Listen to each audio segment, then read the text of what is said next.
നമസ്കാരം. റാഫ്റ്റോക്ക് ഫുട്ബോളിലേക്ക് എവർക്കും സ്വാഗതം. അൽ ഹിലാൽ പൊട്ടി. അൽ ഖാദിസിയ അൽ ഹിലാലിന് പണി കൊടുത്തിരിക്കുന്നു. ഇരട്ട ഗോളുകളാണ് സൂപ്പർ താരം പിരെ എമറിക്ക് ഔബമേയാങ് അൽ ഖാദിസിയയ്ക്ക് വേണ്ടി നേടിയിരിക്കുന്നത്. മത്സരത്തിൽ അൽ ഹിലാലിന്റെ ഗോൾ മാർക്കസ് ലിയനാർഡോയുടെ വകയായിരുന്നു. അൽ ഖാദിസിയയുടെ മൈതാനത്ത് വെച്ച് നടന്ന മത്സരത്തിൽ അവരുടെ മുന്നേറ്റങ്ങൾ നയിച്ചുകൊണ്ട് പിറെ എമറിക് ഔബമേയാങ് കളിക്കളത്തിലേക്ക് ഇറങ്ങിയപ്പോൾ മുന്നേറ്റങ്ങൾ അദ്ദേഹമാണ് നയിച്ചത്.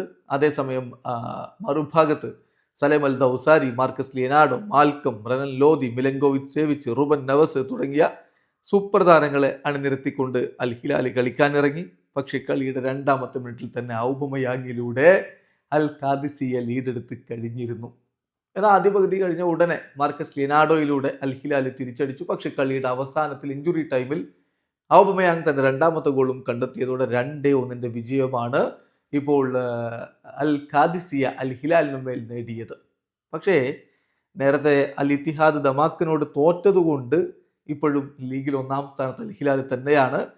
ദമാക്കിനെതിരെ കരീം ബെൻസീമ അൽ ഇത്തിഹാദിനായിട്ട് ഗോൾ അടിച്ചിരുന്നു. പക്ഷേ എൻഗോഡു ഇരട്ട ഗോളുകൾ കളിയുടെ അവസാന ഘട്ടത്തിലടക്കം നേടിയപ്പോൾ ദമാക്ക് വിജയിച്ച് കയറുകയായിരുന്നു. ഇപ്പോൾ സൗദി പ്രോ ലീഗിൽ അൽ ഹിലാലിനും അൽ ഇത്തിഹാദിനും 17 കളികളിൽ നിന്ന് 43 പോയിന്റാണ്. ഗോൾ ഡിഫറൻസിന്റെ നേരിയ മുൻതൂക്കത്തിൽ അൽ ഹിലാൽ 1-മതും അൽ ഇത്തിഹാദ് 2-മതുമാണ്. അതേസമയം അൽ ഖാദിസിയ 17 കളികളിൽ നിന്ന് 37 പോയിന്റോടെ 3-ാം സ്ഥാനത്തുണ്ട്. അൽ നസർ ഇപ്പോൾ 35 പോയിന്റോടെ 4-ാം സ്ഥാനത്താണ്. വീഡിയോ അവസാനിക്കുന്നു.